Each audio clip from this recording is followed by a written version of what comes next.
Patriotic सिनेमाचं trend बॉलिवूडमध्ये सुरू करणारे, त्यामुळे भारत कुमार या निकनेमने ओळखले जाणारे मनोज कुमार हे actor, film director, screen writer, lyricist आणि एडिटर होते.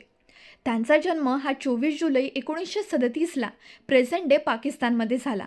फाळणीनंतर ते दिल्लीला स्थायिक झालेत.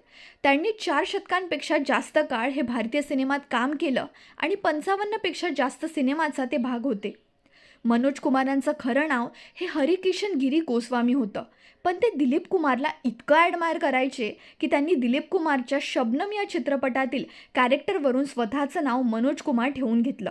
त्यांना पद्मश्री, दादासाहेब फाळके पुरस्कार, नॅशनल फिल्म अवॉर्ड आणि 7 फिल्मफेअर अवॉर्ड्सनी सुद्धा सन्मानित केलं गेलं.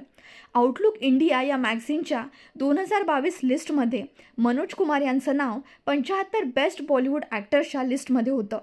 4 एप्रिल 2025ला वयाच्या 87व्या वर्षी त्यांनी जगाचा निरोप घेतला.